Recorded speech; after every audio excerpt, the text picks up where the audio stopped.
All right, first let me tell you who I am, and then I'll tell you why I'm here. I'm Cenk Uygur. I'm host of the Young Turks. We are the largest online news show in the world. I was a host, thank you. I was a host on MSNBC. I am now a host on Current. That program starts in the fourth quarter, so November or December, thereabouts. Check your local listings. And I'll be on at 7 o'clock right before Keith Olbermann. But what's much more important is why I'm here.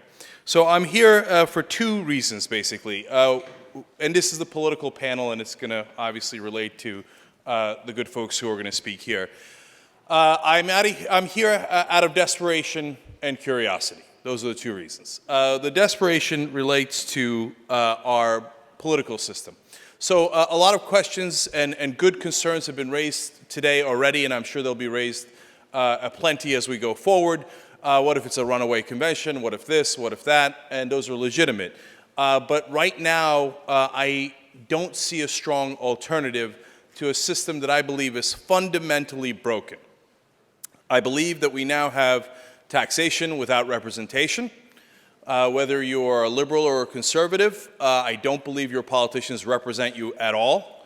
I believe that they represent the people who pay them, which is actually quite logical.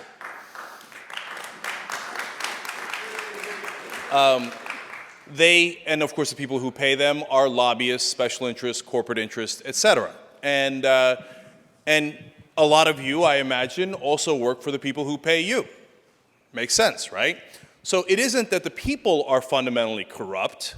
It isn't that the politicians are fundamentally corrupt or the lobbyists are fundamentally corrupt. It's that the system has been set up in a way that it leads to fundamental corruption. So for example, in the last election, 94% of the people who were better funded than their opponents won. 94%. That means money is almost the sole determining factor. It always comes down to the money. Now, I explain to my audience on the show that money is the Rosetta Stone of politics, that you can do what I do, political analysis, very, very easily. All you have to see is which side has more money. And that will tell you, I'm being conservative here by saying 99 out of 100 times who's going to win. So, for example, on the left, we were led to believe that we had a candidate that was for change. I believe that that was not true at all. And I'll give you a perfect example.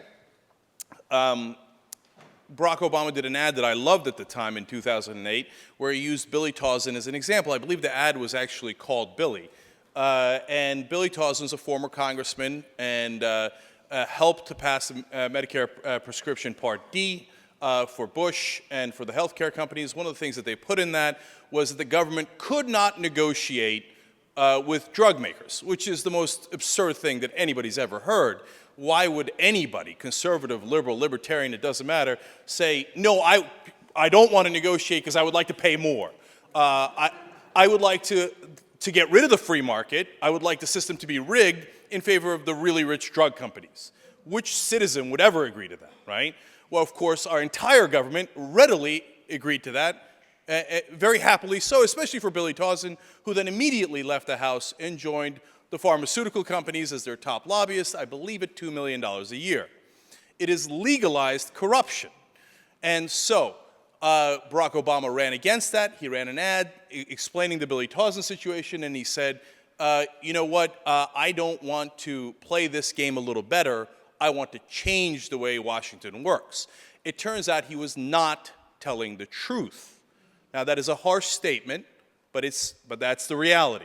Because the minute he got into office, when he went to go do health care, Billy Tauzin was not the second guy he called. He was not the 18th guy he called. He was the first guy he called.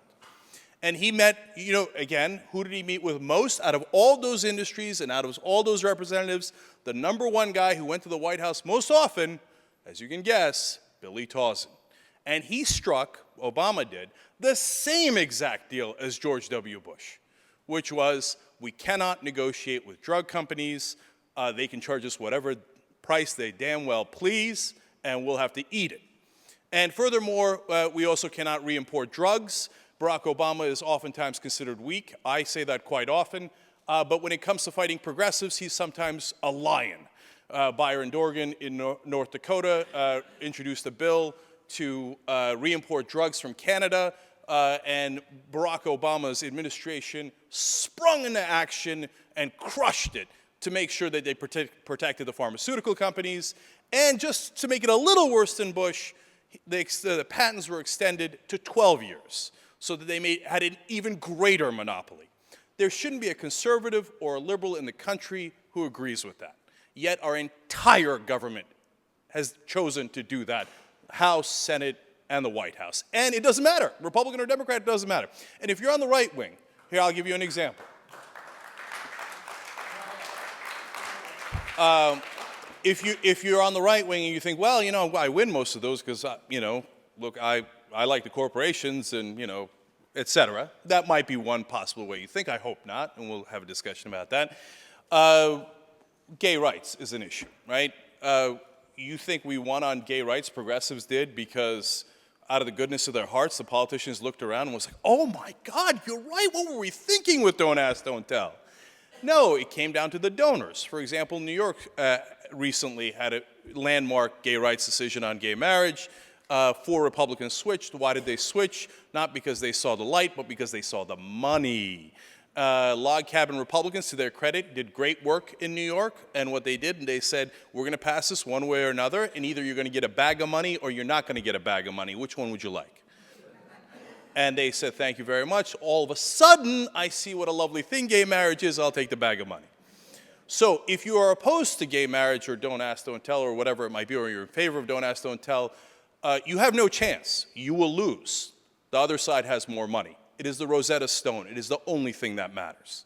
So that's why I said earlier, if you were here, unfortunately, I disagree with Professor Lawrence Tribe a little bit when he says, well, look, you know, our Constitution has done well all these years, and are we really in such a bad shape that we need to take drastic action? I think we are. I think we stand no chance of winning any argument on the merits, whether it's a liberal argument or a conservative argument. I believe we are totally and utterly irrelevant to the process. I think the only thing that matters is money. Hence, I am here out of desperation because I believe that it is enormously important that we get an amendment to fix that. Now, having said that,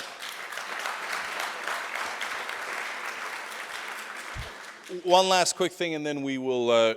I'll tell you what the second part of it, which is a curiosity. It hasn't always been this way. Everybody says, well, look, you know, politicians have been corrupt forever. That's true, of course. Nobody's naive about that, right? But we had a golden era of about 35 to 50 years where the banks did not implode, where we did not have organized corruption on this level. Now, what changed? Well, in my opinion, 1976, Buckley v. Vallejo, they say money equals speech. That was an enormous change. And then maybe even more importantly, in 1978, the original Citizens United, which almost no one talks about, is a case called Berlotti. And in Berlotti, the court said the corporations have the right to freedom of speech. They are people, they have the right to freedom of speech, and hence they can spend money on politics. And then began the Great Decline, in my opinion, okay? So I think that is what led to this. I think the system can have better rules. I think the system can be cleaned. And unfortunately, I don't know any better way of doing that. And so hence, I am here for the second reason, out of curiosity. So does anyone else have a better idea? What do others think of the Constitutional Convention, whether they are on the right or whether they are on the left, whether they care about this issue or they care about other issues? I am enormously curious. I have an open mind, and I can't wait to hear from our panelists and then from you guys. So let's get started.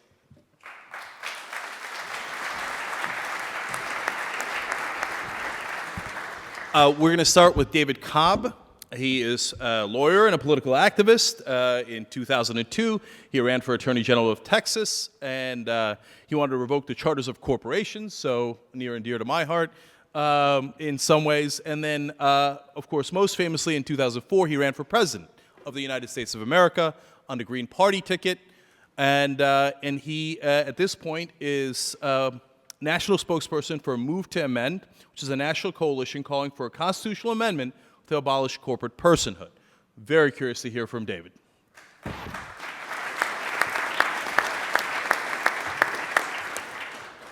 Thank you, Cenk. I think that it's worth pointing out that just what I would call honest, clear political conversation is the reason that your tenure on the corporate media was so short-lived, and isn't that an unfortunate reality? You know, since I'm talking on a political panel, I think that I'd like to actually start off by just acknowledging that I think the words "we the people" are hallowed words in the United States of America, and they should be. Done correctly, it means that we are guaranteed a democratic republic. Stated simply, it means we the people are sovereign.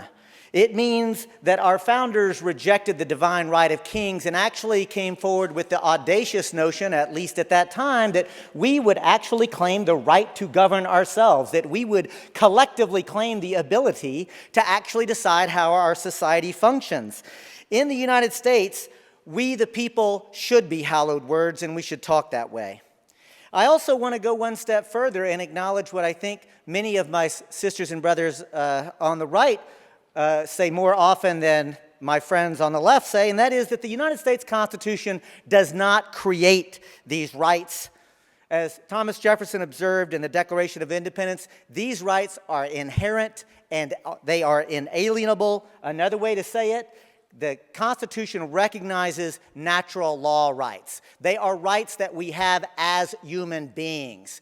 In fact, as beautiful as the democratic republic is, the reality, no democratic process should be able to violate inherent, inalienable rights.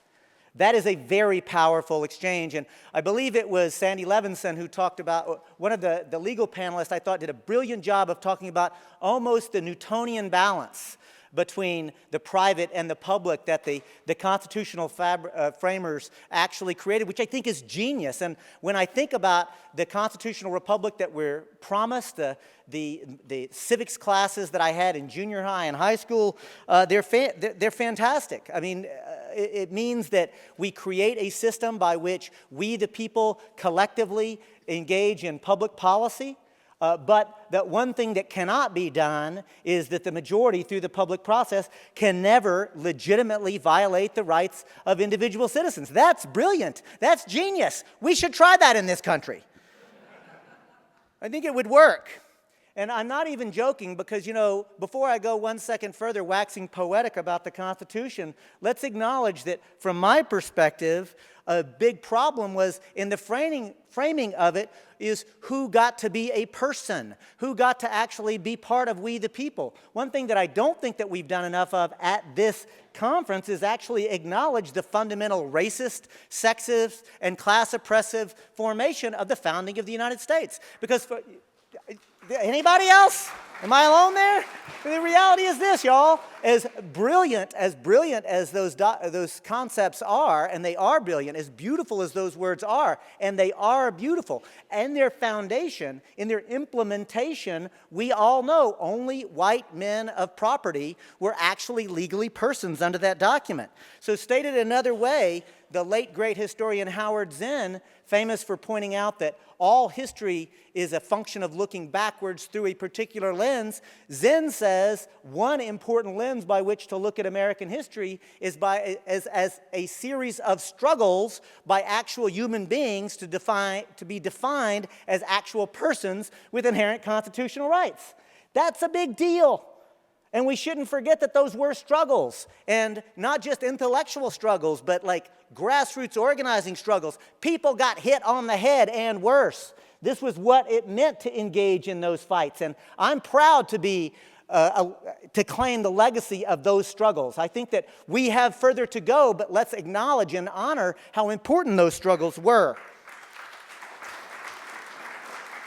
So, another big picture thing that I want to acknowledge right up front is, folks, let's just be honest. Transnational corporations are not merely exercising power today. I don't even talk about corporate power anymore. I'd rather be more explicit, frankly, more honest. Corporations, at least the unelected and unaccountable corporate CEOs of the largest transnationals, are actually ruling us. They are ruling us because they're making the fundamental public policy decisions that affect our lives. They decide how much toxins will be spewed into the water that we're all drinking. They decide how much will be in the air that we're all having to breathe. They decide what our food choices are, our transportation choices are. I could go down that list politically, and whether you're politically on the left, the right, or a square dot in the middle, I don't think anybody in a reasonable conversation at a pool hall, a bowling alley, a picnic, wherever ordinary Americans gather, you will not find any disagreement with that fundamental fact, and I think it is a fact. And so that is a problem. And frankly, and I'll get now, Cenk, to the specific solution, is because I believe that a linchpin for how the ruling elite have been able to do this is an illegitimate legal doctrine where corporations can claim constitutional rights. You know, think about this for a moment. If I am correct that the Constitution does not create rights but only recognizes pre-existing rights, what some would call natural law rights, and if it is true that it takes an act of the state legislature to give the privilege, not the right, but the privilege of limited liability and the privilege to incorporate, then is it not an act of supreme judicial activism for the Supreme Court to come waltzing in and claim that corporations have inherent, inalienable constitutional rights? So yes, I agree, Cenk, and thank you for it's not only Buckley versus Vallejo, it's not only Bellotti, of course the most recent, most egregious decision, Citizens United versus Federal Election Commission, but I want to be clear about something. From the perspective of movetoamend.org, we don't think it's merely corporate money in elections. You see, the doctrine of corporate constitutional rights have allowed unelected and unaccountable corporate CEOs to hire lawyers to go into court and overturn environmental protection laws, clean air laws, clean water laws, public safety laws, public health laws, worker protection laws, the list goes on and on. And so what we're saying is that we need to recognize that there is, in fact, an illegitimate exercise taking place. We, the people, are, in fact, sovereign. We, the people, are, in fact, the only legitimate people who can make these fundamental public policy decisions, and the court has usurped their appropriate role. It is illegitimate. And so at Move to Amend, we are part of a growing movement, and I want to be very clear about this. We say clearly and unambiguously that only human beings have inherent constitutional rights, period. And we say clearly and unequivocally, money is not speech, period. Money is property. And this movement is growing, and I say this with absolute respect to everybody who's both on this panel, who was on the preceding panel, who is in the audience. The American people are ahead of us. They already know this.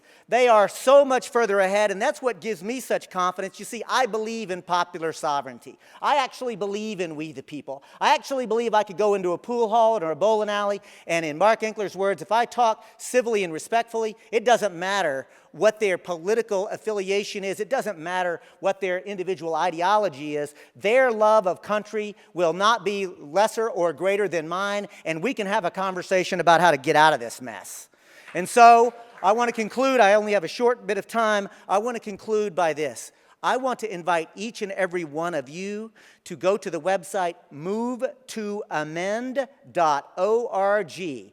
We have not been covered a single time by the mainstream media, the corporate media, however you want to call that media, and yet there are over 133,000 people and growing, and the only reason it's happening is because people like you are actually talking to each other away from and without that corporate filter. I look forward to the conversation. Peace.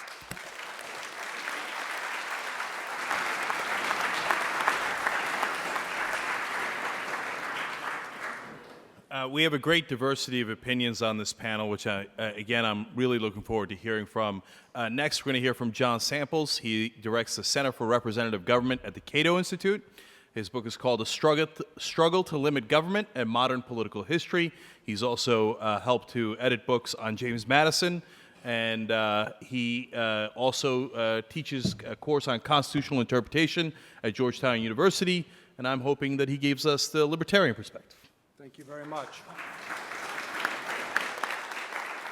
And as the line goes, and now for something completely different. I was asked to talk about my organization, some of my colleagues at the organization, things they've worked on, and how a convention might affect that. I also want to talk a little bit about some of my own work in the past. Cato Institute, if you don't know, is a libertarian institution. That means primarily that we're concerned with limiting the state, sometimes state governments, more likely the federal government, and very much in line with the discussions of the Tea Party this morning. Cato across, we try to be consistent about it. So one of the things that, for example, a convention would be about would be, one of my concerns that I've just written on is executive power, both executive power to override the Article 1, Section 8 war powers, which is very frequent now. Thank you, thank you. There's not very many people in Washington that clap, actually. And then the civil liberties, extensive claims about civil liberties powers that were made under George W. Bush, and so on. But I don't want to go into that today for reasons that I will reveal, but that would be one thing we would do. I think you'll find a variety of positions. Cato has somehow figured out how to do some ideological, what would look like ideological cross-dressing over a 20 or 30-year period. So you would find us doing liberal things on some issues and conservative things on others, and on the whole, you would say what we think we're trying to do is follow a consistent, classically liberal line. My interest here would be in restoring federalism to some measure. I think that of all the things that's happened to the Constitution, of all the balances that have been lost that were originally in it, the one between the states and the national government's the most important. I think that could be done I think part of the problem with that, and the reason for that, is Article 5 itself. The convention path to a constitutional amendment has been lost. It hasn't worked. It's malfunctioned from the first. The problem is that it is so uncertain that it makes it very difficult for states to undertake any kind of actual convention undertaking. To remedy that, and therefore the one result of that is we, the people, in the amendment process, have ended up with a government that's more centralized than we would actually have if we had a real two-path method to to amending the Constitution. You would have had, for example, just one thing that's also favored by Cato, a term limits amendment, I suspect, if the convention path was not essentially so uncertain that it doesn't work. But we have to use it one more time, and the one more time, I think, would be to give the states, two-thirds of the states, the power to propose an amendment and then three-quarters to ratify without any intervention, that two-thirds themselves would be enough to propose an amendment. Or you could also talk about the repeal amendment, in which two-thirds of the states essentially can repeal a law. But the Madison Amendment, which my friend Roman Buehler will be talking about tomorrow morning, was the original proposal in the Constitutional Convention, and that was to have two-thirds proposals of an amendment and then normal ratification. But you have to use the convention one more time to do that, and that would mean a convention. But I think you can only use the convention, and this is my in discussions with people who talk to others, you can only have a convention if it's a single issue convention. And the reason for that is people are very worried about a runaway convention. Actually, if you talk to people, it's the first thing they say if they haven't been talking about it and thinking about it a lot. To get around that, it's going to have to be a single issue convention. There is a lot of debate in the law journals about whether you can have a single issue convention, but I think you have to if you're going to have a convention, and the single issue would be to pass a amendment that the Madison Amendment or something like it that empowers the state, that rebalances power in the United States in some measure, in which ambition will also counteract ambition, a good Madisonian principle. So that would be, I think, I would be in favor of and would be very interested in that kind of federalism convention and a restoration of federalism. I would have a general reservations about a general convention, which admittedly may be the only kind you can have, but of the sort of convention that can do anything. And let me say why I would have that. I think many people would have reservations on that for many different reasons, but my reservations will go specifically to some of the things that we've been talking about today. It is my conviction that in the United States, it's my conviction, and a conviction based on a fair amount of public opinion polling that's been done now for 50 years, that while general support for freedom of speech is very high, if you ask people whether they support the First Amendment, you will get well over 90% support. If you ask them about freedom of speech or anything in the First Amendment, you'll get very high numbers back in support. But for now, for over 50 years, it has also been discovered that if you ask them about concrete examples of freedom of religion or establishment issues or freedom of speech, that very often you do not get majorities. It is my conviction that in concrete terms, there is often not support, not majority support for free speech, not majority support for other parts of the First Amendment. That is not much noted, but it is a crucial problem, it seems to me, with a general convention. It is also, in my view, which I know many of you will disagree with profoundly, it is this difference between concrete support and general support of First Amendment values that is the origin of campaign finance regulation and the movement for it. Because, in fact, while you can be in favor of freedom of speech, to actually allow other people to spend money on views that you do not like is a very great demand on people. It is a little bit like, as one of the public opinion polls, first public opinion polls put the issue, would you allow a communist to speak at a local public school? There was no majority support for that. For this reason, it seems to me, restrictive regulations are popular. Freedom of speech is popular as an idea, but restrictive regulations are also popular. It is possible that a general convention might go well beyond Citizens United, well beyond overturning Citizens United, and would in fact gut, and for all practical purposes, the freedom of speech. The Congress may make no laws abridging the freedom of speech, gut that. In practice, if not in theory. In practice, if not in theory, because no one would say that it was actually being gutted. People's larger, more abstract commitments would be honored. Now, I think at the same time, this is not something that would be necessarily stable. In a general convention, it might become clear that what everyone meant about restricting money in politics would turn out to be incompatible with one another. To put it bluntly, we thought that we were going to amend the Constitution so Soros couldn't spend all that money, which is something I hear all the time from people on the right. Whereas the other people at the convention say, well, we thought that the whole point of the convention was to stop the Koch brothers from spending all that money, right? The convention's debate might well discover that it was what people meant by restricting the First Amendment was in fact not compatible with one another. Now, the other thing I would say is, beyond that, is that if it did come up in the General Convention and you somehow got through the convention itself with that, based again on this difference between abstract support and concrete, majoritarian, concrete rejection of First Amendment rights, if it got through the convention, I do think in the ratification stage, because of the high barriers, you would find that, in fact, what people meant was incompatible. They were intending to essentially restrict different people, and the whole process would probably come about. But what I would leave you with today is this. What if it didn't? What if it didn't? There are, in fact, a very brilliant book about politics suggests there's 3 ways to respond in politics. There's exit, voice, and loyalty.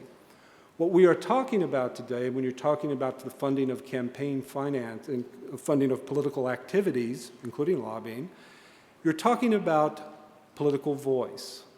And I am mentioning a possibility that political voice would be restrained in a very, very deep way, perhaps. I think it's maybe not, but perhaps.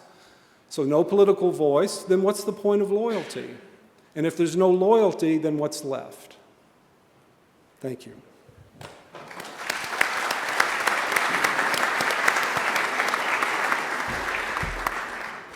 Here we go again, now for a different view.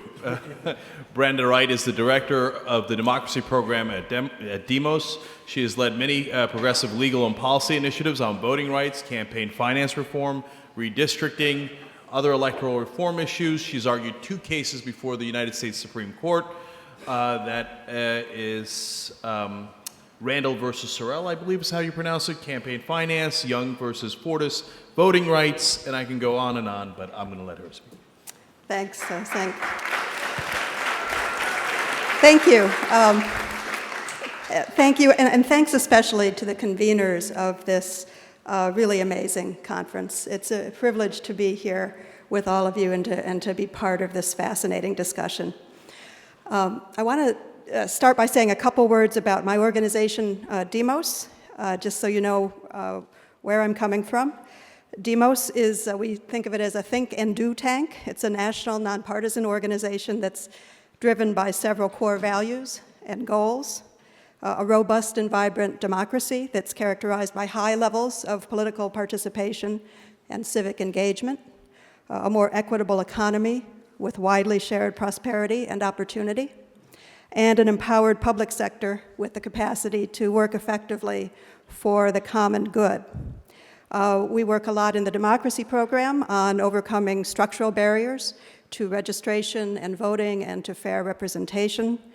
And this includes work in a variety of areas, including making sure that voter registration is readily available at public agencies, as federal law requires, promoting pro-voter reforms, such as same-day registration to bring more people into the process, working on problems like prison-based gerrymandering, seeking greater civic engagement of immigrant communities, and many other projects and programs.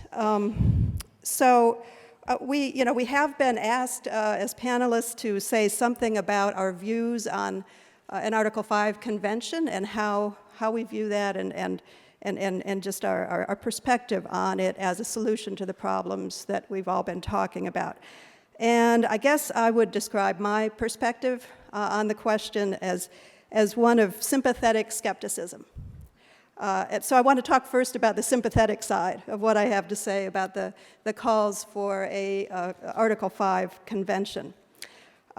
First of all, I fully agree and am in accord with the idea that Citizens United and the Supreme Court's campaign finance jurisprudence more generally has been very damaging for our country.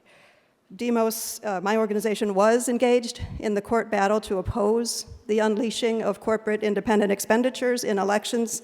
We submitted an amicus brief along with probably many other folks here. Our brief did get quoted in the opinion. Unfortunately, it was the dissenting opinion. That's the sole comfort that's available to us reformers these days in the Supreme Court. I have, in a number of forums, since that decision was handed down, talked about my disappointment that the Roberts Court has given us the Anatole France First Amendment.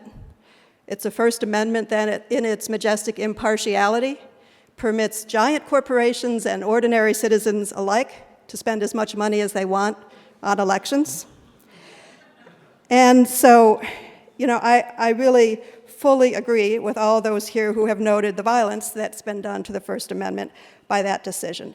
And other Supreme Court decisions in recent years we could talk about have similarly impeded the goal of a fair and participatory democracy, from Bush versus Gore to Randall versus Sorrell, which struck down Vermont's spending and contribution limits, to the Crawford case, which upheld restrictive photo ID requirements in Indiana, to this term's decision striking down important provisions of the Arizona clean election law. So on these issues that are so fundamental to our democracy, I think it is right for people to seek a constitutional amendment to undo the damage of decisions like these.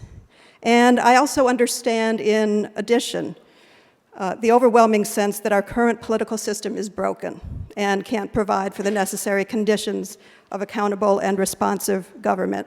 And not just because of the depredations of the Supreme Court, but also because Congress is gridlocked into its current dependence on moneyed interests and is disinclined to reform itself. So that's the sympathetic part. Where does the skepticism part of the equation come in? There are several points that I've pondered in thinking about the call for an Article 5 convention, and I really would pose these more as questions rather than as definitive views that I'm not willing to discuss and debate. I'm not going to start with the very basic and already discussed concern about a runaway convention, although I'll return to that a bit later because I do fear that some profoundly undemocratic measures may be among those most popular with such a convention. But first, though, I'd like to ask about something that I think is equally fundamental, which is this. Does the call for a constitutional convention, an Article 5 convention, rest on some potentially unwarranted assumptions about how the process of the Constitutional Convention itself would stand apart from and above the broken politics that it is really a reaction to? And let me explain what I mean by posing that question. It's easy enough to look at the squabbling, the rancor in Congress, the grip of special interest money, and the unhelpful role the Supreme Court has played, and to look toward a different and previously untried political convening under Article 5, and to hope that it would be radically different and free from those problems. And the question I really want to raise is that hope fully warranted? The question requires us, I think, to think a little bit about how the delegates to a constitutional convention will be selected and how the convention itself will run. We've heard about some really great ideas about that this morning, but the text of Article 5 provides absolutely no guidance and no requirements that are binding on states in how that process would be done. And I think that a lot of people may imagine that at every state house there is a closet somewhere that's marked open in case of Article 5 convention. And you open the closet and out marches a phalanx of Daniel Websters and Mr. Smiths who have been kind of preserved in some sort of political purity gel all these years, and they'll be ready to sort of march off and gather in Philadelphia or Washington or wherever and just nobly and calmly become the second founding fathers. The problem is that there really is no con closet. Instead, as we've heard, each state will decide for itself, without any precedent or guidelines, how to choose its delegates, how many delegates there will be, whether the electorate has a say in choosing, whether the delegation will operate by majority vote, et cetera. And the enormous power that delegates to such a convention will wield, I would fear, and I just ask this question, is that going to be likely to escape the attention of the same forces that have been at work in our political system generally? The effort to influence delegate selection state by state, I think is in all likelihood going to be a pitched battle on a 50-state front, and I'm not sure that it's likely it's going to be unmarked by partisan bickering, bitter disputes about the rules and procedures, and special interest influence seeking to control the process. And I think that if we can talk about those questions and if folks have some answers to those concerns, that's something I would really be interested in hearing about here. I think that the very fact that there are going to be disputes over these rules means that people are going to be back in the courts, because that's certainly been our recent political history. The Supreme Court might decide to stay out. It might decide to intervene very aggressively. We really don't know, but if part of the impetus for a constitutional convention like this is to get away from the trump card that the Supreme Court has been playing on our political system, I think, again, we have to ask, will we really be escaping that trump card that the courts potentially could play here? And I do want to go to the question of substance just a little bit. In some of the reading I was doing about this whole process, I was surprised to find out that back in the late 1960s and early 70s was when we actually came closest to having the requisite number of states call for an Article 5 convention. 33 states applied for a constitutional convention, and the topic that they wanted to address was whether to overturn the Supreme Court's one-person, one-vote doctrine in Reynolds versus Sims, which was very unpopular among a lot of states when it was first announced by the Supreme Court. And so that experience, that history, lends some support to the concerns that I have about how a convention, if it cannot be limited in the topics that it takes on, how it would really respond and respect the rights of democracy and the fundamental rights of representation. I think that I want to just return, before I conclude, to the sympathetic side of my perspective. I do understand the potential value of a constitutional amendment campaign as a means of mobilizing public sentiment toward fixing serious problems in our democracy.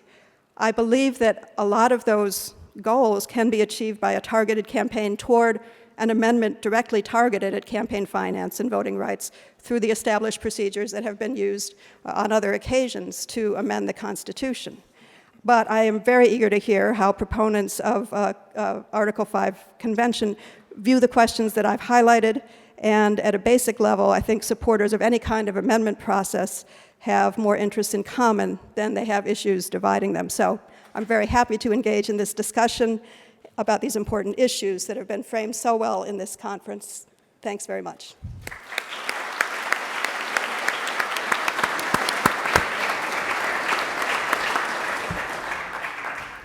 Now, for a different point of view, we turn to Senator Andy Biggs from Arizona. He has represented the 22nd District in the State House of Representatives in Arizona for 8 years. Before he moved on to the Senate in Arizona, he's been designated as the champion of the taxpayer from the Americans for Prosperity. And he's also been honored numerous times by the Goldwater Institute as Friend of Liberty. Senator Andy Biggs.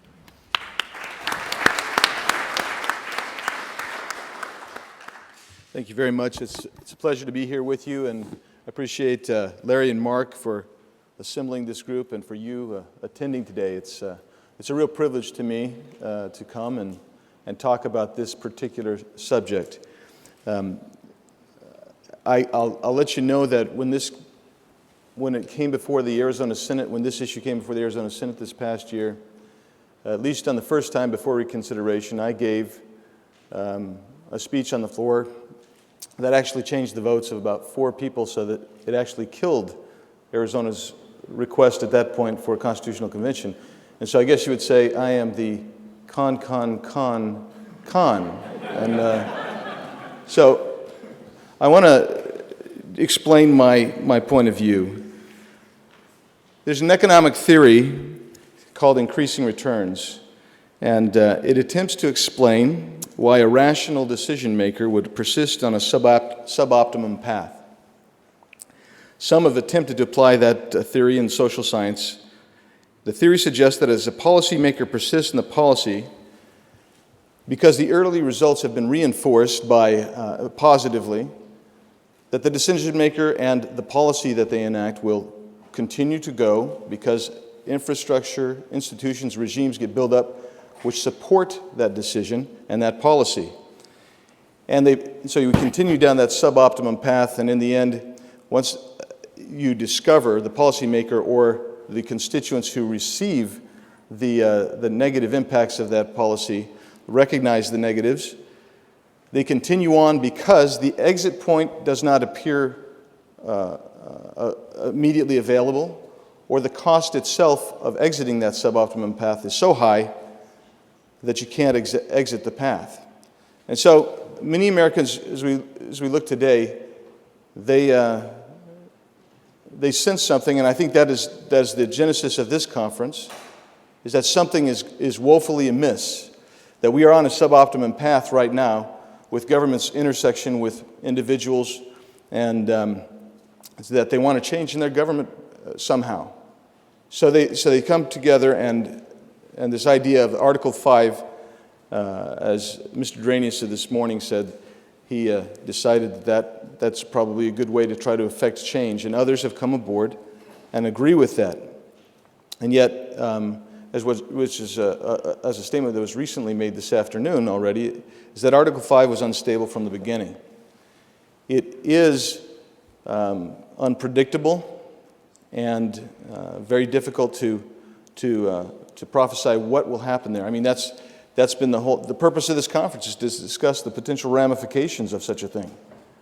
So it becomes very difficult to see if this is the exit point and if this is a better path to get on at all. In earlier days, I was not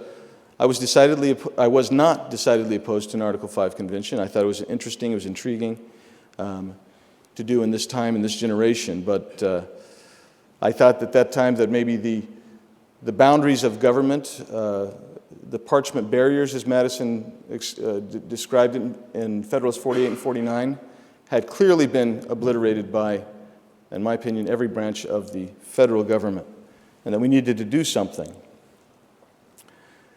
But it seems to me that when we observe that government has exceeded its parchment barriers, that an attempt to create new parchment barriers, and someone alluded to this during the luncheon, the discussion immediately following lunch, that at some point the barriers no longer are parchment, that there is actual physical action that takes place in response to the breakdown of those parchment barriers. And so I wonder, if you hold an Article 5 convention and you want to modify the Constitution, and I think that there was even discussion this morning of producing an entirely new Constitution, and you hope that the powers of government will be constrained in the new liturgy of our Constitution that would be there, that I'm wondering, are you not putting faith in something that you have decided already hasn't worked, and that is parchment barriers?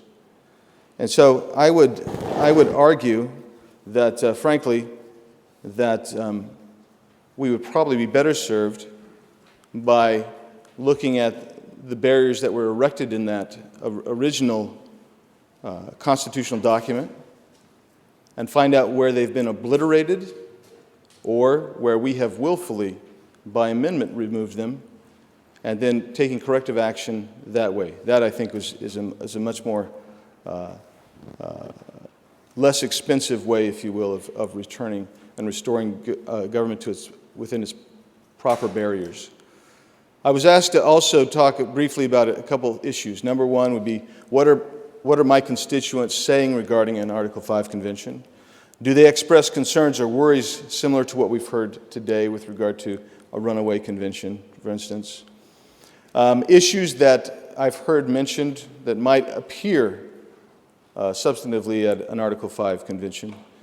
And then in the the brochure that is the agenda for this, I can't remember, but I just can't help but think of Napoleon Dynamite when I read what the topic of this panel was, and that is something to the effect of, will your wildest dreams be fulfilled by an Article 5 convention?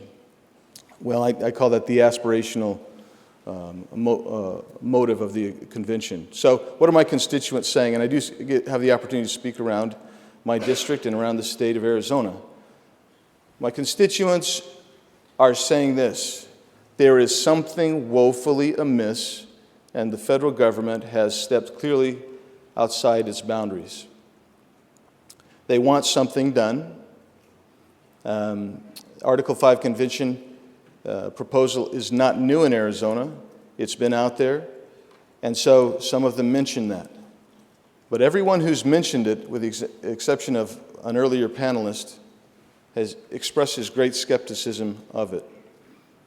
They are very concerned that what will be produced will be incompatible with whatever the stated purposes of an Article 5 convention may be. None of them seem to know the procedure or the process. And that goes from the attorneys that we consult at the legislature, to the attorneys that we deal with in the public and at the law schools in Arizona, it's very difficult for anybody to tell us exactly what would possibly occur procedurally. When we talk about the issues that may appear, we here in Arizona, both sides of every one of these issues, abortion, pro-choice, homosexual marriage, and the contra, additional social policies, illegal immigration, and processes to deal with that, rights to good health and to be treated by the government, environmental protections, employment. This is and balanced budget amendments and tax issues. What most of those have in common are the same thing that our previous lecturer talked about, and what Professor Tribe talked about. And they seem to be policy issues, purely policy issues, which we would normally take up at the legislative venue. We would take those up. We address those issues. In fact, almost everything that I've mentioned there has at one time or another had legislation or voter initiatives brought forward in the state of Arizona. Not necessarily as constitutional issues, but as policy issues. So this becomes a real quagmire trying to explain what might happen in an Article 5 convention to our constituents, because many of them want to see very finite policy involved at the constitutional level, and I'm not sure that that's necessarily what a constitutional amendment should do. So that leads me to ask this question, or try to answer the question, will aspirations and objectives that people desire be achieved in a convention? Well, no one has a crystal ball, but one thing I do know is, I think there are probably some in here who've had this experience. But when you deal in the rough and tumble world of politics, and you are making policy, as you would be doing at a constitutional convention, and if you've read the minutes of the Constitutional Convention, one thing you have for certain, you have at points almost rhetorical brawling, you have concessions made, you have log rolling, and the outcome looks typically vastly different than what was advertised at the beginning. And I would suggest to you that whatever happens with an Article 5 convention would exactly provide some things that we would not predict necessarily. I won't give all my remarks because I know we want to get to some questions in there. There's a couple other speakers, but I do again express my appreciation for being here and the dialogue that we've had, and I hope it will continue. Thank you.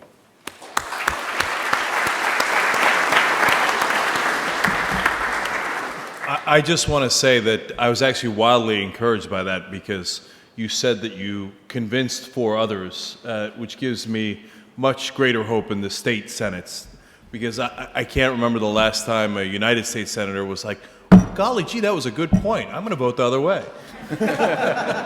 So I'm very encouraged by that, and I'm looking forward to the conversation we're going to have. Now, for a different point of view, we have Rob Richie. He has directed Fair Vote since 1992. He is the co-author of Every Vote Equal, and he has established a national popular vote for president and of Whose Votes Count, about the case for proportional voting and ranked choice voting. He's also with the National Conference of State served on the Citizens in Charge Foundation Board and Haverford College Corporation, and again, I could go on and on. Rob. All right. Thank you. And this is a terrific venue, so thanks again to the organizers. Special shout out to David Siegel, who used to work for us and someday will be in the U.S. Congress, I hope. Just a thought to get started, which is that as a thought experiment, one way to think about the Constitution is that it is essentially what 5 justices of the Supreme Court say it is. And so that's one way to change the Constitution, is just to get the right 5 people there. But imagine if, in the spirit of what Glenn Reynolds was saying about science fiction and changes that could happen not too far away, imagine we all could start living to 200, 250 years old. They have lifetime terms on the Supreme Court. I mean, at certain points, we do have to modernize. And I think that that's part of the challenge that I would like us to think about, regardless of whether this moves forward or not. I think the act of proposing and thinking about it helps us think bigger than we usually do. And I think it's another thought experiment that if we were to say, okay, in 10 years, we will have a constitutional convention. It's going to happen in 10 years. We'd have a different kind of conversation about first principles and about how we can really make government work and that relationship between the national government and state governments work in a way that we don't do as much as we should. And I think that we limit our thinking, limit our chances to give us the democracy that we need. I think as part of that limited thinking, I'll just be blunt about one thing, which is, maybe I'll just ask a question. How many of you agree with Cenk that money is everything, and that's why almost all elections go the way they do? Money is everything. Which is fine for you to think that, but I think you're absolutely wrong. And I think I can prove that really easily, right? So we're about to go into a presidential election, and candidates are going to have tons of money, right? Barack Obama might have $1 billion. We've already narrowed the presidential playing field to what? 7, 8, 9 states. And why is that? Why is Texas not in play? Is it because the Republican candidate is going to spend more money in Texas? And Barack Obama has decided not to spend money in Texas, but if he says, you know what, I'm going to go win Texas, so I'm going to spend $100 million there, will he win Texas? No. The fact is, and that, you know, we all talk about gerrymandering and redistricting. Well, why does gerrymandering and redistricting work? Because voters actually matter.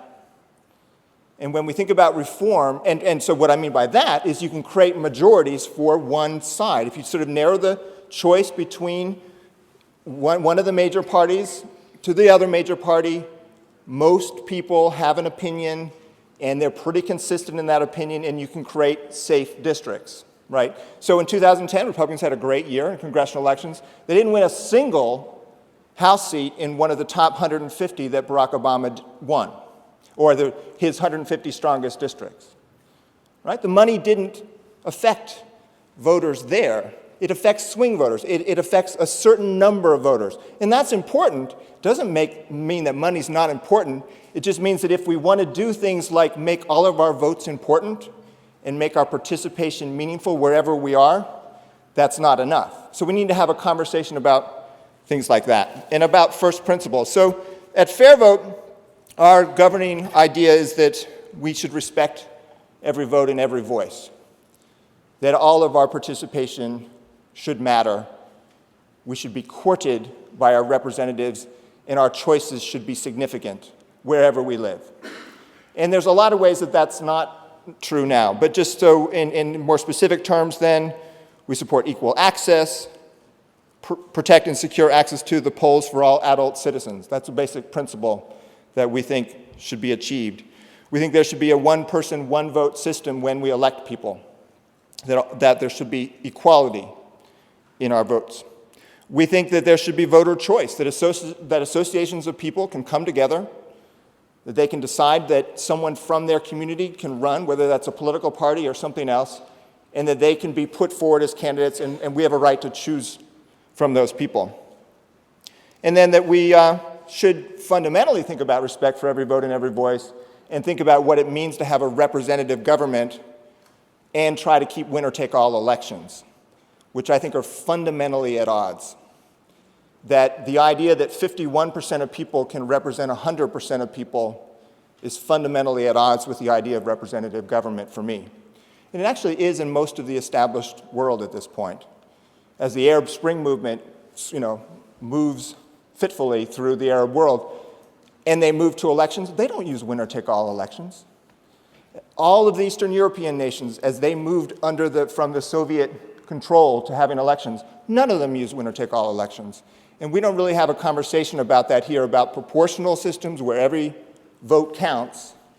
10% of the vote wins 10% of the seats, meaning that if you move from 10% to 15% for your side, that's terrific. You win 5% more seats, right? Every vote matters. We have a system where it only matters when you're right around 51%. And if you're comfortably ahead or hopelessly behind, participation doesn't matter. And debate is greatly restricted. Most of what we support does not need a constitutional amendment. And so, we're in the realm of trying to make things happen with the rules as they are. And yet, almost everything that we work for could be enhanced by constitutional changes. But I thought I'd just go very quickly through what some of those things are.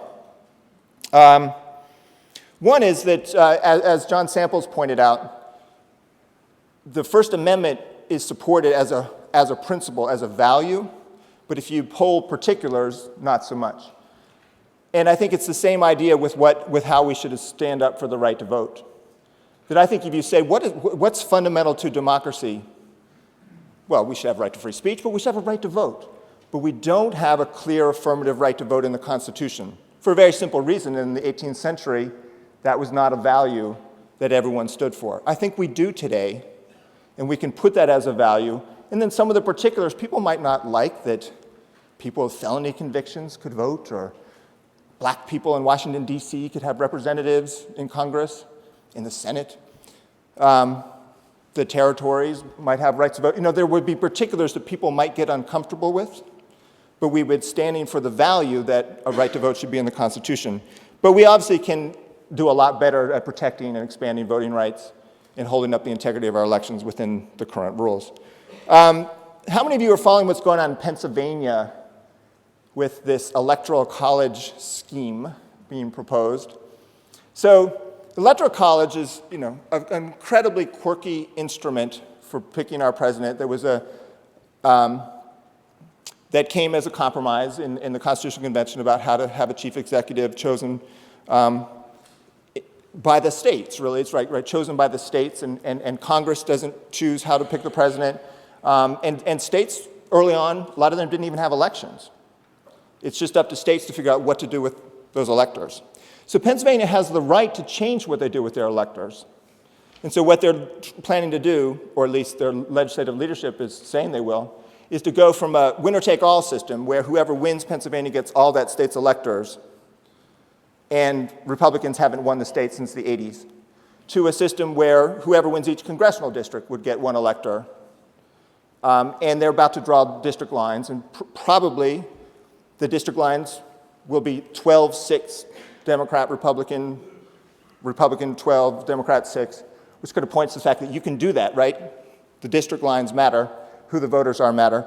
And then if, once again, the Democrats win Pennsylvania, they will get the 2 statewide electors and 6 district electors. Republicans would get 12 electors for winning the districts that they carry and actually walk away with a majority of electoral votes. Kind of a nice trick. They can do that. That's part of the ways that states can do those kinds of things with Electoral College. We may see that same idea spread to other states that have the same political dynamics.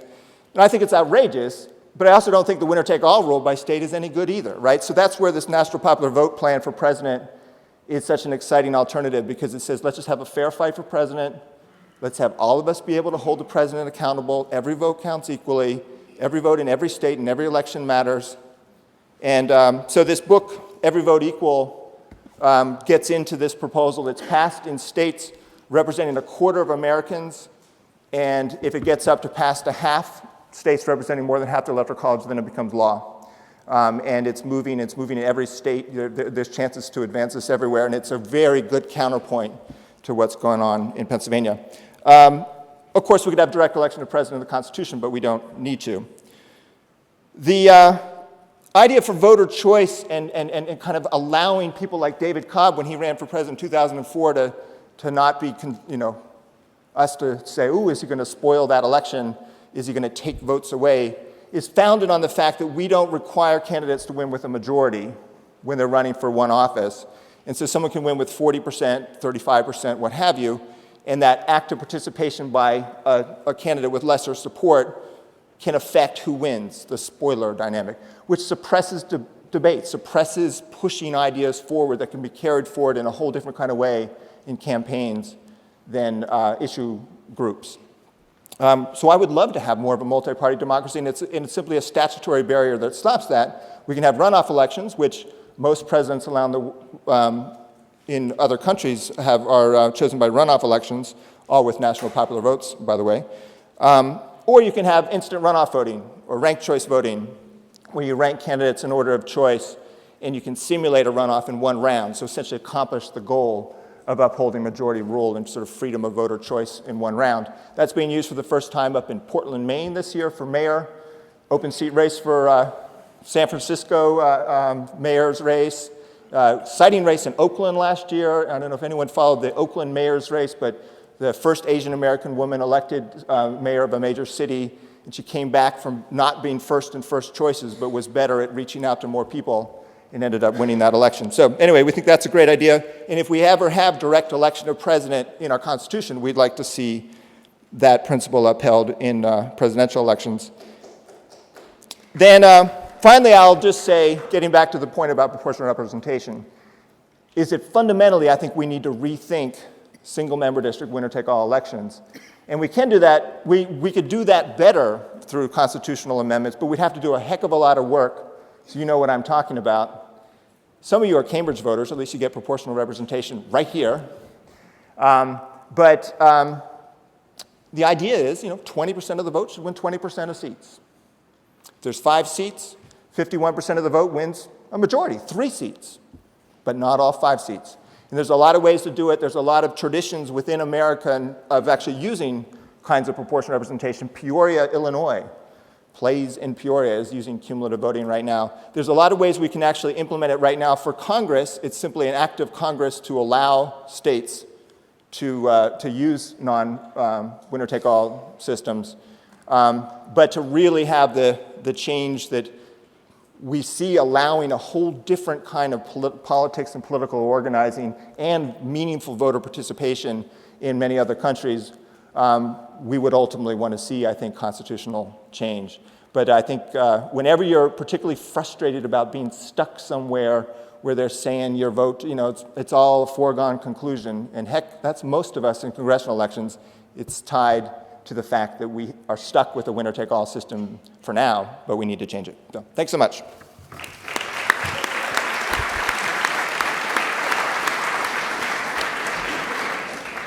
And finally, before we get to the conversation part of this panel, we're going to hear from Alexandra Filindra. She's an assistant professor of political science at William Patterson University in New Jersey, my home state, woot woot, and research associate with the Center for Human Development at Brown University. Her specialties American politics and immigration politics and policy in specific.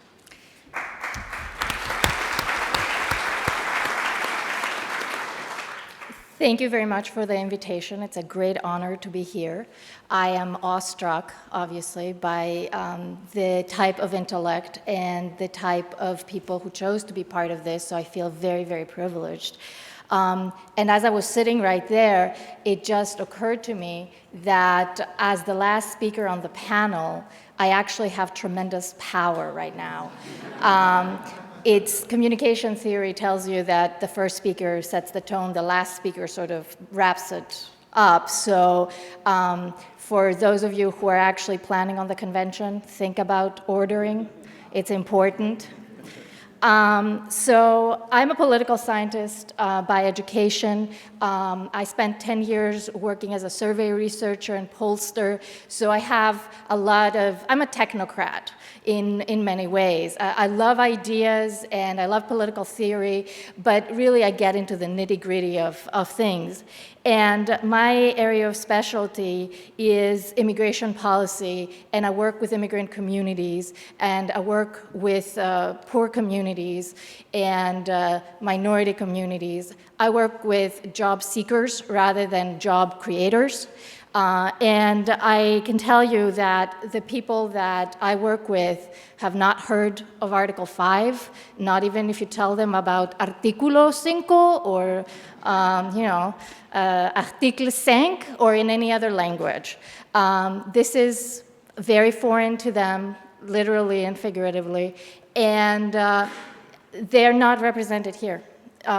They're not here to talk about their concerns or to get an understanding. So I just want to remind you, as not really a representative of them because I was not chosen, but as somebody who works with these communities, some facts that I know all of you are aware of.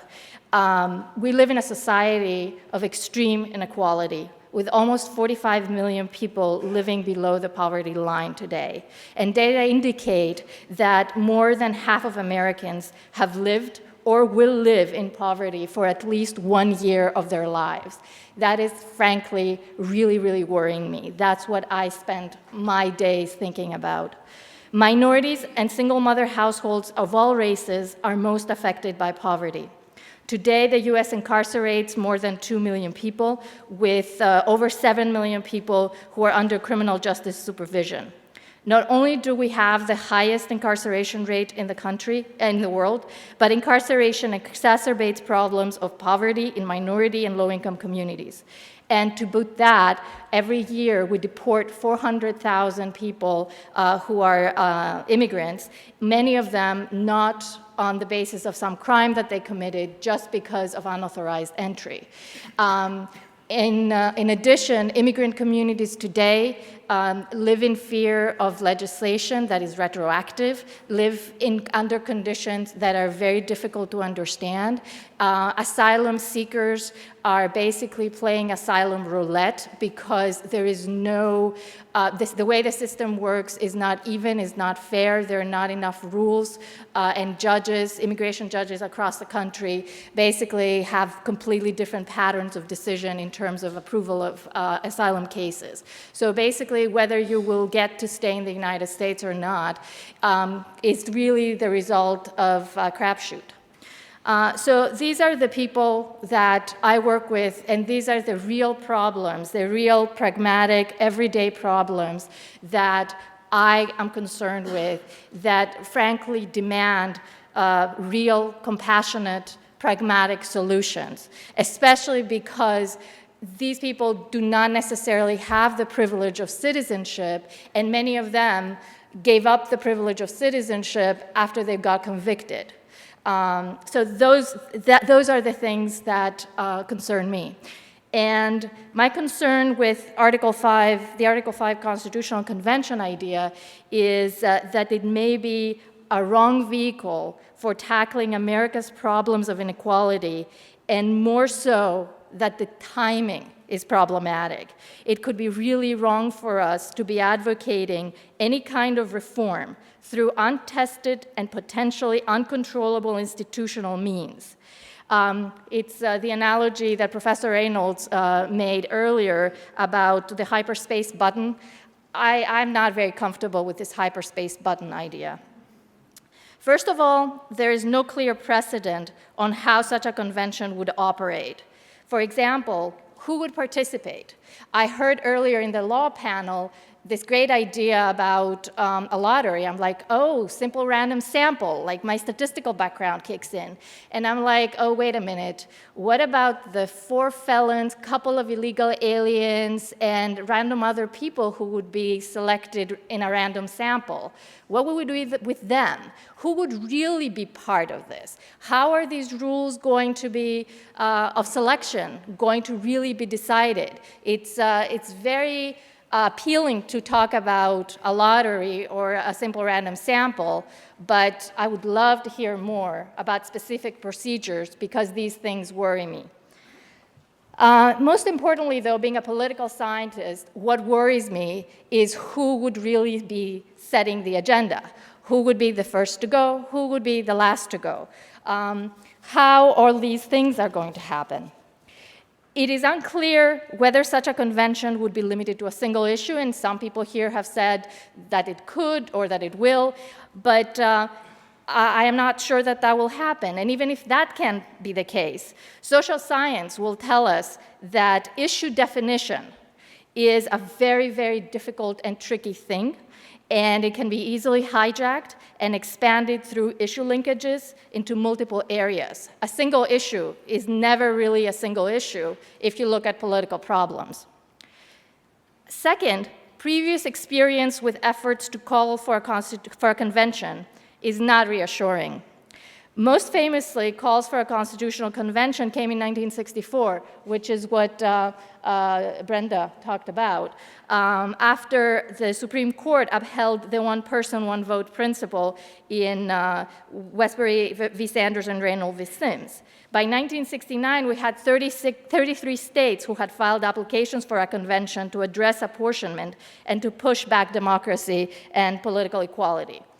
And even worse, if we look at state constitutional conventions that many speakers earlier talked about as a possible model or a source of ideas, well, I have one for you. The Constitutional Convention of California in 1879. That didn't turn out very well. The anti-Chinese sentiment of the time led to a state constitution that severely limited the rights of Chinese immigrants and citizens on the basis of race. That was a very, very scary constitution, and it's up there on the internet for people who want to take a look at it. In calling for a convention where an angry majority may have the opportunity to overwhelm the rights and privileges of minorities, we have to take stock of these dark moments in the history of the nation. A third point that I would like to make is that even though the convention may not ultimately succeed in producing direct changes to the Constitution, as many people said, it's like good luck getting 38 votes, 38 states to ratify. What I'm more concerned about is that it would force the hand of federal and state legislators by pushing certain issues to the top of the agenda. We have been talking here about a constitutional convention sort of in a vacuum. And I was sitting here and I was thinking, okay, and the political leaders during these 18 months while we're doing this reality show, where are they? Are they going to be in Cancun on spring break?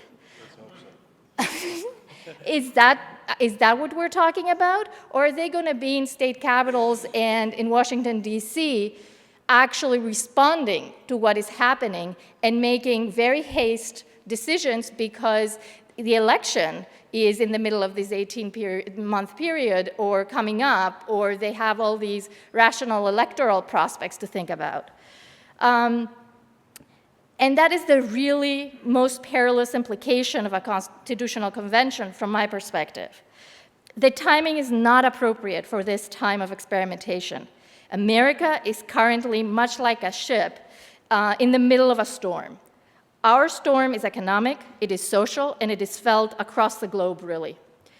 We are here contemplating not how to best work together to survive the storm, but in fact, whether to add boosters to the ship's engine and whether we should reconfigure the ship's engine. That scares me. And not only that, but all the people on the ship are angry and are scared with different perceptions of and ideas about whose fault it is that we are in the middle of the storm in the first place, the type of storm we are facing, and how to get out of it, or how long it's going to last. So, as you were hearing earlier, I heard some really very scary stuff already. The words that I heard earlier were people are angry, that are inflamed, talk about hatred. Mark was talking about death threats that he has received, about people being enraged. Psychology would tell us that putting scared and angry people in a room and asking them to deliberate is conducive not to empathy and certainly not to reason. The higher the stakes, the more difficult the issues, the more the acrimony, and the higher the likelihood of adverse consequences. These ideas and subsequent actions that these passengers on the ship may take could have serious implications for the integrity of the ship, for the integrity of the American democracy. To be clear, this would not necessarily come as a direct result of the convention itself. This is not about the convention and the convention process. As many would be quick to point out, as I said before, whatever amendments come out of the convention may or may not be ratified at all by the 38 states. However, the publicity, the press coverage, the 24/7 news hour cycle, and punditry that will undoubtedly emerge from such a process could put incredible pressure on our legislators. It is the actions of those legislators rather than the convention that I fear. Legislators may very well be responsive to the issues raised in the convention and vote for laws that severely handicap those with less power and less access, the poor, the minorities, the immigrants. And democracy and equality and justice may lose out the most. To sum up, I will borrow from David Gantz's recent post in Balkanization, where he said that now more than ever, it is the time for all Americans to affirm that the Constitution's greatest achievements, protection of birthright citizenship, protection of the full range of civil and human rights, and a system of government capable of solving national problems must be celebrated, not rolled back. And it is time to be prudent and think clearly about how to improve on our system without dismantling what we have achieved. Thank you.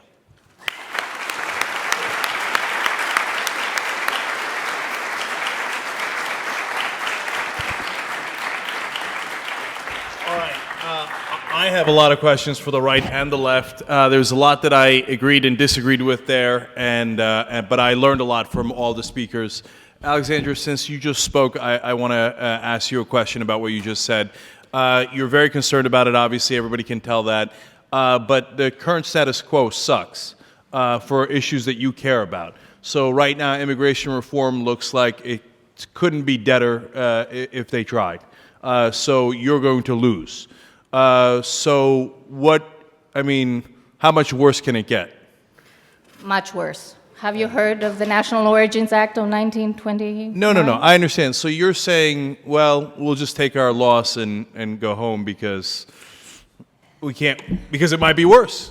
We'll have to wait and be slow and deliberate and chip at it.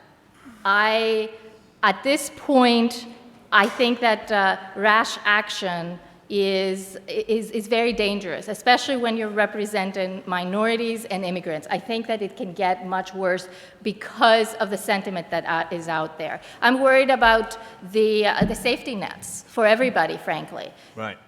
No, they're very legitimate concerns, and you make a compelling case.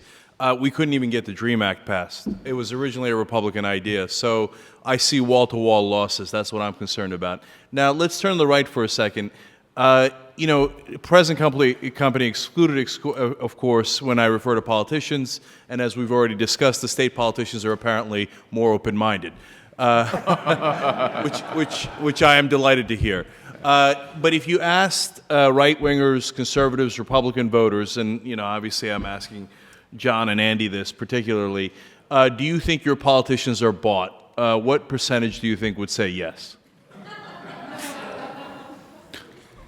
I'm having trouble figuring out whether our system is broke because it doesn't produce liberal outcomes, or our system is broke because there's something institutionally wrong with it. I don't know if you notice it, and maybe this is a good thing to have someone from the outside. Every time people starts talking about the system being broke, you always, and I must say over the last 10 years in debating and discussing this with campaign finance people, it is always the case that the drop-dead evidence about the system being a wreck is that it didn't produce some obvious solution to some obvious problem, and the solution and the problem are always defined in liberal terms. But I specifically did not do that. So, for example, on gay rights issues, I think the winning end, et cetera, is done because of money, et cetera. And then when you look at the pharmaceutical companies, are there conservatives? That goes towards my original question here. Are there conservatives who think, yes, the pharmaceutical companies have monopolies and they can charge us more? That's so terrific. No, I think I'll return to your original question, which was, well, I mean, look, then I have to, it's easy to just sort of demagogue this stuff. But I could return to the pharmaceutical question, I could return to your original question. I owe you an answer to the original question. Do I think that Republican voters think that these people are bought and paid for? They may well believe that. They may. There is strong evidence over time in public opinion, but there's also strong evidence that comes from Nathan Persily and one of his colleagues that public opinion really doesn't bear any relationship to the public opinion beliefs about corruption in government, doesn't bear any relationship to changes in campaign finance laws. When money goes up, there's no relationship statistically. I mean, one of the odd things about the whole conversation we've had today is no one, until now, has mentioned these things have been studied to death by political scientists, by lawyers, by economists. Nobody has mentioned any of that. And I think there's a reason why. If you study that, what you find is that a lot of the things people believe about campaign finance, a lot of the things that are sort of comfortable prejudices are simply not true, are not borne out by the evidence. And I think political scientists, if in the room, would accept that. You might not. But now, so then the question of pharmaceuticals. As I recall, not being an expert in healthcare finance, that particular policy process, there was a deal cut at the beginning of it. The pharmaceuticals agreed to pay, I believe the sum was $80 billion toward payments for people who couldn't afford medicine, correct? And in return, they got from President Obama. And notice also they had the deal then because they had lost, Obama had won the election in 2008. In return, they got a promise that there would be no importation, as I recall. I could be wrong about the specifics. Well, it's $80 billion. That's quite a bit of money for, again, payments for medication for people who couldn't pay otherwise. And it was actually, as I recall, President Obama that held the whip hand in that negotiation. So, I mean, Rob, I really appreciate Rob's comments, which is, I think there's a Manichaean, it's so easy to fall into a Manichaean view about money in politics. And it's easy to also think that getting rid of, whatever that means, money in politics is a panacea, that it's the source of all the problems, and that if we just have something called campaign finance reform, all of the problems disappear, right? There's no evidence of people who have actually tried to figure that out and looked at actual evidence that any of that's true. Yeah, there's a ton to disagree with there. For example, 94% of the people who have more money win. It seems like... Let me speak to that. Among many other pieces of evidence. Let me speak to that. Gary Jacobson's work. Again, you didn't cite any work. I would cite Gary Jacobson's work on this. Gary Jacobson is the premier student of legislative campaigns in American political science. That's true. I mean, you can doubt what I'm saying otherwise. No one doubts that. Jacobson's point on this very issue about do the people always with more money win? Because when you look, incumbents mostly win and incumbents mostly have more money. But that's not the question. The question is if you control for quality of candidates, does money make a difference? And Jacobson finds if you do, it doesn't. What I mean by control for quality of candidates, if you have candidates who have some sort of elective experience, money doesn't affect the outcome of the election, generally speaking. Now, it's also true that most incumbents actually don't attract very strong competition because of, part of it is the nature of the district, part of it is a lack of candidate selection. When you run against somebody, it's a promotion issue, and you have to decide when the person is weak. But there's a fair amount of political science that shows that even if you have war chest, if you build up $200,000 or $300,000, it still doesn't stop incumbents from getting in trouble because if let's say they won their last election by 53% in the House of Representatives, because you can raise money if you can win. Okay. I want to give everybody a chance here, I mean, because I'd love to go back on that, but Alexandra, go ahead. I just wanted to respond to what you were saying, and say that, it's true, but a lot of political science theory also shows that one of the key problems is that people are aware only of a very limited number of issues. Only 10% of people actually get involved, and only 10% or so of issues. And the rest of legislation that goes out there is extremely technical. It can't be reduced to like a paragraph, and people are not even aware of that. So, it's very difficult without taking salience into account and framing into account to actually assess how much money affects politics and in which ways. All right, now, Andy, to return to the original question, again, do you have that sense that I'm asking you? Maybe they don't, maybe you don't have that sense that they have that frustration, and if they do, who do they think they're bought by? Well, I think what you're really asking is do people think that government is corrupt? Well, evidence, again, political scientists have studied this issue as well, and certainly, generically speaking, they think the institution's corrupt. They think it's terrible. They have all kinds of problems with it.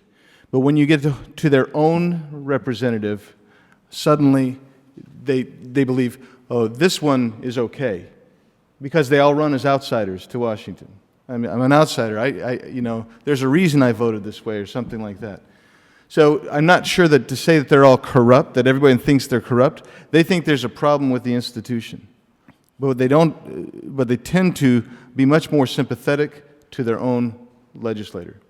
By the way, those numbers are going down now for the first time, and I've been following this a long time. But now, finally, people are beginning to say, "No, I think my guy's kind of corrupt." Yeah. But it is definitely an important fact that has existed for a long, long time, and I think that probably people are right about that. They feel that the system is wrong, but not necessarily that Bob or Sally is corrupt personally, but that the system is corrupt. Now, to turn to the other side, Brenda and the others, there's this old saying, I'd rather go with the devil I know than the devil I don't know. I've never understood that saying, because the devil I know is a devil, whereas I don't know the other guy. I mean, he could be a devil. He could be something else. So my question, one of the main questions I have and why I came here is, what's the alternative? So if we don't do this, do we think we're going to hang in there? Do we think somehow things are going to turn around? What's the alternative? No, I mean, that's the critical question. There have obviously been two routes that have been proposed to constitutional amendments. One involves a convention, and one involves the proposal by Congress and ratification by states, and neither one may be entirely realistic to believe we're going to achieve. Each may present possibilities for mobilizing people toward understanding the policy solutions and the problems that we're facing in our democracy, and provide some pressure for the political system to fix itself. I very much, understand and sympathize both emotionally and intellectually with the conception that if this is broken, we've got to try something else.